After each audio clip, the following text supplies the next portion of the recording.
오늘은 하늘과 땅을 잇는 언약의 고리라는 제목으로 함께 말씀을 나누도록 하겠습니다. 올해부터 이제 매일 성경 본문이 창세기인데, 이제 오늘은 노아 홍수 이후에 이제 하나님께서 노아와 또 그 아들과 함께 언약을 맺는 장면을 좀 살펴보도록 하겠습니다. 먼저 오늘 본문 1절부터 7절까지를 보면은 이제 하나님께서 이제 살아남은 인류를 향해서 복을 주시며 또 새로운 규례를 정하는 장면이 나옵니다. 1절에 보면은 하나님께서 노아 그 아들들에게 생육하고 번성하여 땅에 충만하라 라고 말하는 장면이 나오죠. 이 생육하고 번성하라는 명령은 이제 태초에 하나님께서 아담에게 주신 명령인데, 이 명령이 다시금 노아에게 주어졌다라는 것은 이 노아 홍수 이후에 사람들이 아담과 같이 최초의 인류가 되었다라는 뜻입니다. 한마디로 이 노아와 그 후손들은 이제 신학자 고든 웨남의 표현을 빌리자면 제2의 아담이라는 뜻이죠.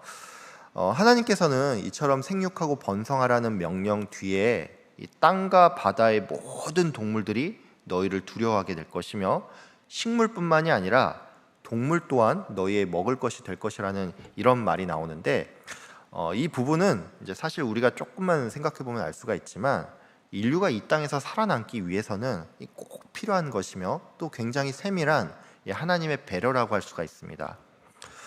여러분 한번 생각을 해보세요. 하나님이 세상을 창조하시고 에덴 동산을 만들었을 때 거기에 호랑이 같은 동물이 있었을까요? 당연히 있었습니다. 우리가 잘 아는 것처럼 호랑이는 육식 동물입니다. 육식 동물인데 토끼나 사슴만 잡아먹는 게 아니라 사람도 보이면 공격을 하는 것이 굉장히 위협적인 동물이죠. 옛날에 이런 말이 있었습니다. 호환마마. 이게 무슨 말입니까?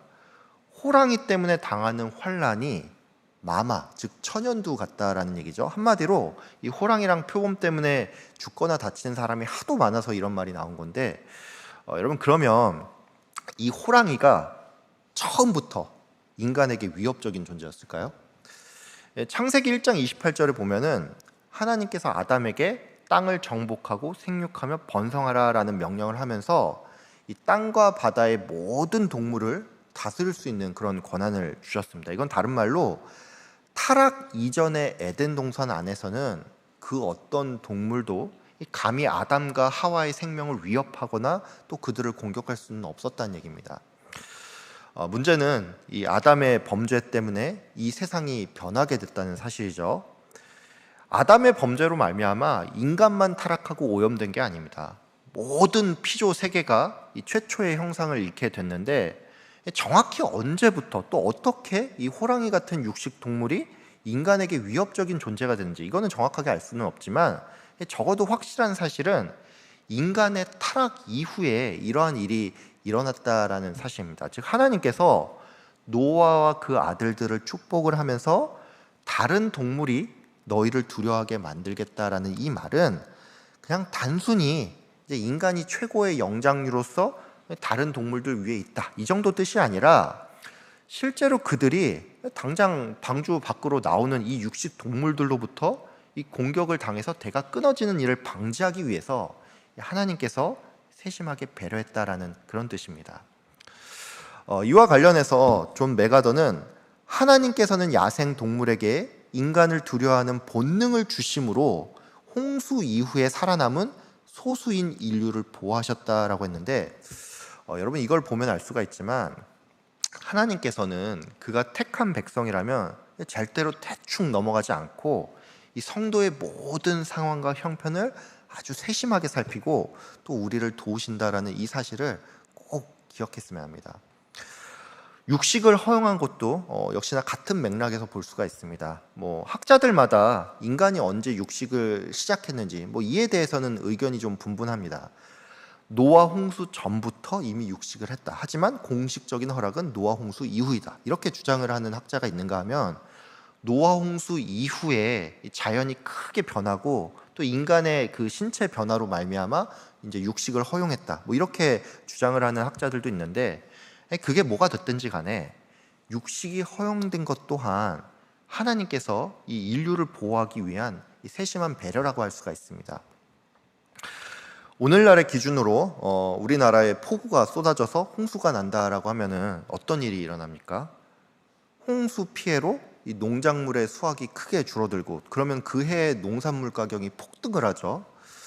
오늘날도 그럴진데 이 전 세계적인 홍수가 나서 이 땅의 모든 것이 물에 다 잠긴다고 하면 어떤 일이 일어나겠습니까? 두말할 것도 없이 이 홍수 이후에 당분간은 먹을 게 전혀 없어서 이 굉장히 고통스러운 시기를 보낼 수밖에 없죠. 즉 하나님께서는 이러한 상황과 형편까지 다 예측을 하셔서 그의 택한 백성을 보호하기 위해 육식을 허용했다는 사실입니다. 우리는 가끔 이런 생각을 합니다. 하나님께서는 너무나 크고 위대한 분이신 반면에 나는 이 세상에서 그저 수십억의 인구 중 한 명에 불과하니까 나의 어떤 문제에 대해서 하나님께서 별로 관심이 없지는 않은지, 이런 생각을 우리가 좀 종종 한다는 것이죠. 사실 세상은 그렇습니다. 세상은 내가 지금 뭐 어떤 경제적인 어려움에 있다고 하고 또 내 가족이 지금 중한 질병으로 고통을 받는다고 해도 여기에 관심을 두지 않습니다. 굵직한 사건 사고나 소위 주목받는 소수의 이야기만이 뉴스로 나올 뿐이지 세상은 개개인의 문제에 대해서는 아무런 관심이 없습니다. 즉 개인의 투쟁은 그냥 개인의 문제일 뿐이라는 것이죠. 여러분, 세상은 이럴지 몰라도 하나님께서는 절대로 그렇지 않습니다. 예수님께서는 공중의 새들까지도 하나님께서 다 먹이고 기르시는데 그보다 귀한 너희를 하나님께서 잊겠느냐라고 말씀하셨죠. 또 이사야서에 보면은 하나님께서 이 자기의 택한 백성을 두고 내가 너를 나의 손바닥에 새겼으며 여인이 젖먹는 자기 자식을 잊을지라도 하나님께서는 결코 너희를 잊지 않으신다라고 말씀하셨는데, 여러분 그렇습니다. 하나님께서는 성도 한 사람 한 사람을 이 세상이 다 잊을지라도 절대 잊지 않으시고 또 그 인생을 돌보시는 하나님이십니다. 하나님께서는 여러분의 작은 신음소리까지 다 아시고 또 나보다 나의 상황과 형편을 더 잘 아는 분이십니다. 여러분 이 사실을 좀 꼭 기억하시고 하나님께 나의 모든 것을 맡기며 또 마음에 이 참된 평안을 얻는 저와 여러분들 다 되시길 바랍니다. 하나님께서는 육식을 허락을 하면서 이 피째 먹는 것을, 이제 피와 같이 먹는 것을 금하는 새 계명을 주셨는데 본문 4절부터 7절까지 제가 좀 읽겠습니다. 그러나 고기를 그 생명되는 피째 먹지 말 것이니라. 내가 반드시 너희의 피 곧 너희의 생명의 피를 찾으리니 짐승이면 그 짐승에게서, 사람이나 사람의 형제면 그에게서 그의 생명을 찾으리라. 다른 사람의 피를 흘리면 그 사람의 피도 흘릴 것이니 이는 하나님이 자기 형상대로 사람을 지으셨음이니라. 너희는 생육하고 번성하며 땅에 가득하여 그 중에서 번성하라 하셨더라. 하나님께서는 이제 사람들에게 육식을 허락하되 피째 먹지 말라라고 명령을 하면서 사람은 하나님의 형상대로 지음을 받았으니 그 생명을 해치지 말며 다시금 생육하고 번성할 것을 말씀하셨습니다.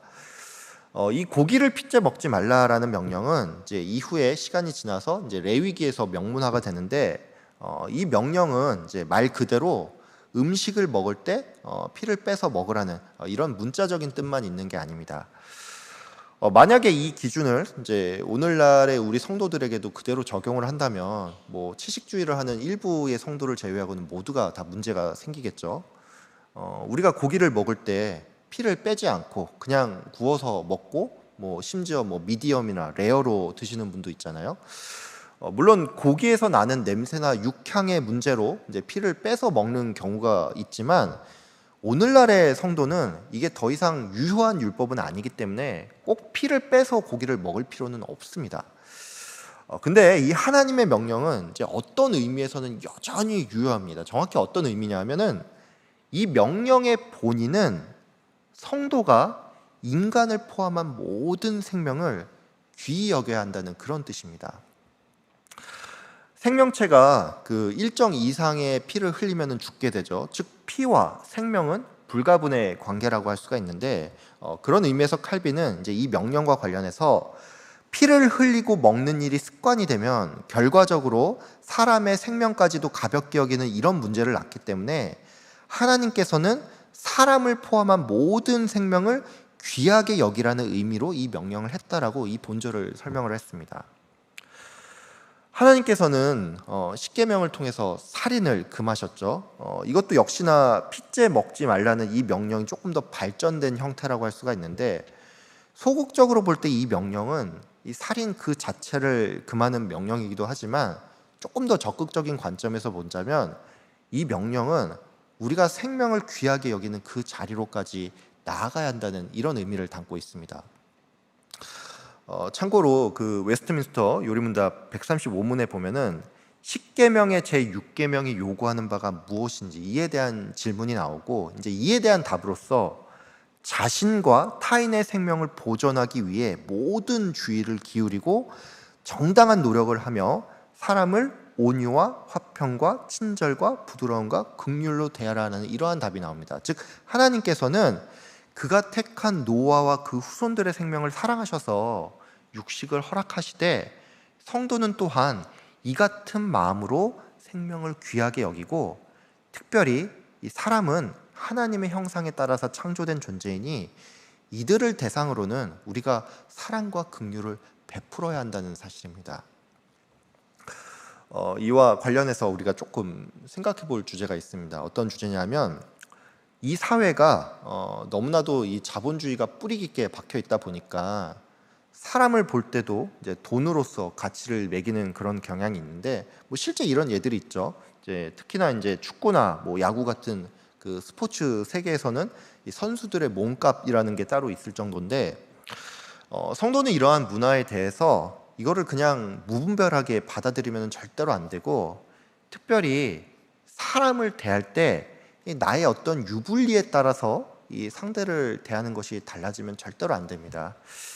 다른 말로 지금 내 앞에 있는 이 사람이 하나님의 형상대로 지음을 받은 사람이며 또 하나님의 이 택한 백성임을 수 있음을 감안을 하여서 사랑과 긍휼의 마음으로 사람을 대하고 또 바라봐야 한다는 사실입니다. 사실 이 부분과 관련해서 이렇게 막상 권면은 하지만 정작 이거를 제일 못하는 게 접니다. 이게 왜 그러냐면은 그 교역자의 이제 가장 주된 이제 사역 중에 하나가 사람을 항상 만나고 대하는 일이잖아요. 그러다 보니까 이게 머리로는 아는데 저도 모르게 그 사람들마다 좀 태도가 좀 달라집니다. 뭐 말하자면 이런 거죠.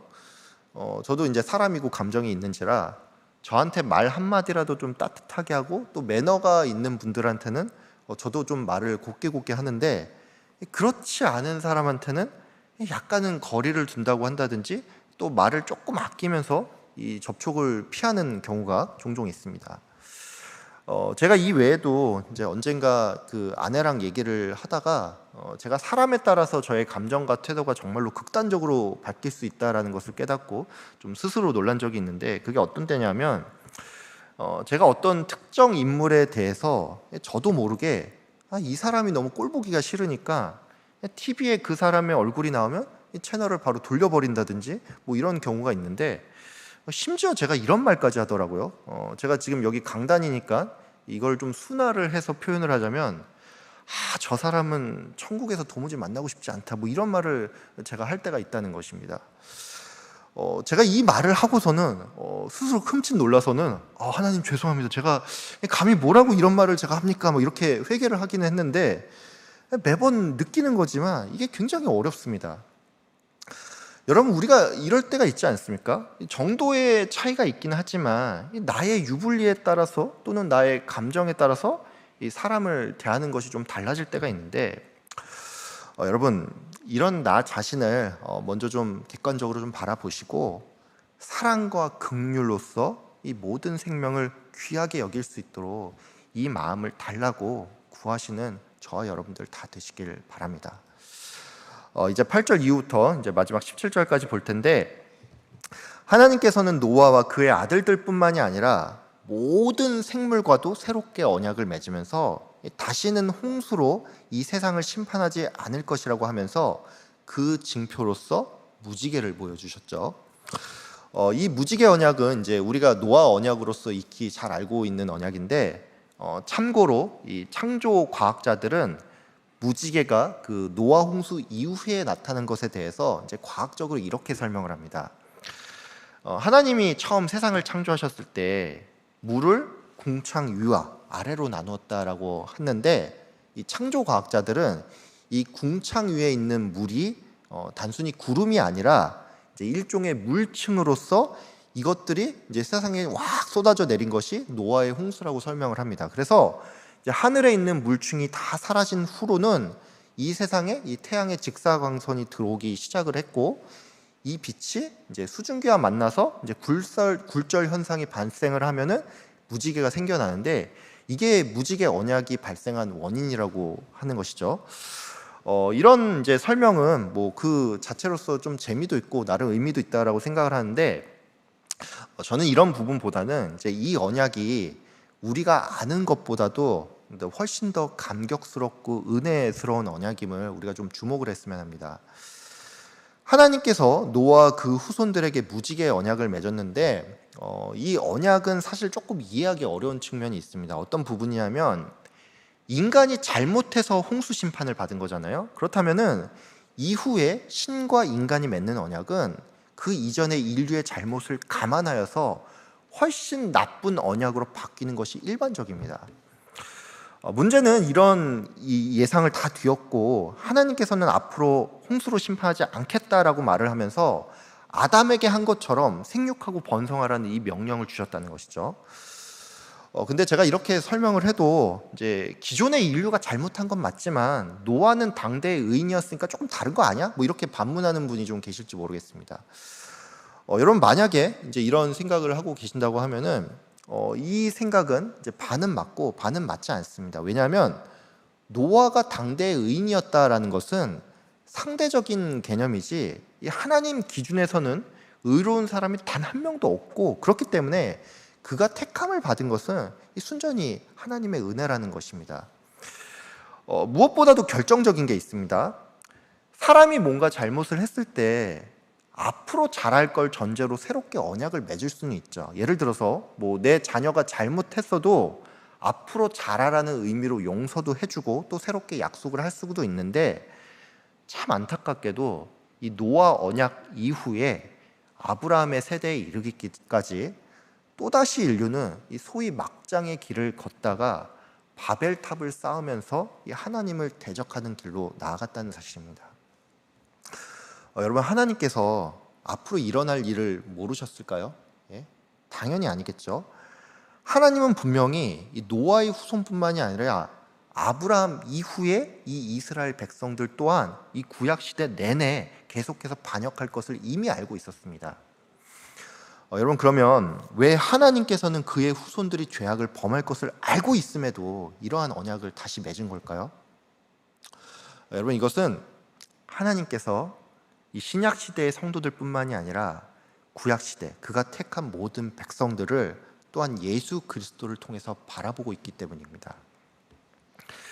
오늘 그 본문에 나오는 무지개는 이제 히브리어로 하면 캐세트입니다. 이 캐세트라는 단어는 활을 의미하는데, 즉 직역을 하면 하늘에 활이 걸려 있다라는 것이죠. 활은 심판의 도구입니다. 근데 이 활이 이렇게 생겼잖아요, 무지개가. 그러니까 하늘을 향해 있죠. 활이 하늘을 향해 있죠. 이게 무슨 뜻일까요? 심판의 도구인 활이 하늘을 향해서 화살을 쏘겠다라는 것인데, 이거는 한마디로 앞으로 하나님께서 심판을 자기 자신에게로 돌리겠다는 얘기입니다. 하나님께서는 정말로 인간이 받아야 할 심판을 자신에게 돌렸습니다. 어떻게 돌렸습니까? 예수 그리스도를 통해서 자기 자신에게 돌리셨죠. 하나님께서는 우리의 죄를 성자 하나님께 돌림으로써 비로소 우리는 하나님과 화평을 누릴 수 있게 됐습니다. 즉 무지개 언약은 이 예수님의 대속의 은혜를 예표하고, 그렇기 때문에 이 우리의 수없이 많은 범죄와 반역에도 불구하고 우리는 하나님과 이 화평을 누릴 수 있게 됐다라는 사실입니다. 여러분, 우리가 살면서 나 자신을 바라보면 너무나도 낙심이 되죠. 그 인생의 연수라는 것은 그 시간만큼 우리가 이 하나님께 반역을 하면서 살았다는 그런 의미입니다. 익히 들어서 아시겠지만 이 박윤선 박사님께서 그 자기의 인생을 돌아보면서 후학들을 향해 나는 80 묵은 죄인입니다라는 이런 말을 했죠. 인간적으로는 솔직히 이 말이 잘 납득이 가지 않지만 어떤 의미로는 너무나도 잘 이해가 됩니다. 강단에서 설교하는 사람이라고 해서 다를까요? 솔직히 말씀드려서 저는 제가 이제 목사 안수를 받은 지 3년 정도 됐는데 제가 왜 목사인지 아직도 잘 이해가 안 됩니다. 성도님들 중에 보면은 저보다 나은 분들이 훨씬 많고 저 자신을 보면은 하나님께 너무나도 죄송스러운 마음이 많이 드는 나머지 차라리 그냥 일반 성도였으면 좋겠다 이런 마음이 좀 종종 올라오는데, 여러분 나 자신을 보면은 늘 답이 없지만 하나님께서는 이런 우리를 그 자체로 보는 것이 아닌 이 예수 그리스도의 공로로 또 그 은혜로 바라보심을 꼭 기억하면서 주님께 다시금 나오시는 저와 여러분들 다 되시길 바랍니다. 하나님께서 나를 사랑의 눈으로 바라보며 나의 인생을 세심하게 살피고 돌보고 계십니다. 아무쪼록 이 은혜를 기억하면서 또 받은 사랑으로서 생명을 바라보며 이웃사랑을 실천하시는 저와 여러분들 다 되시길 주의 이름으로 축복하며 기도합니다.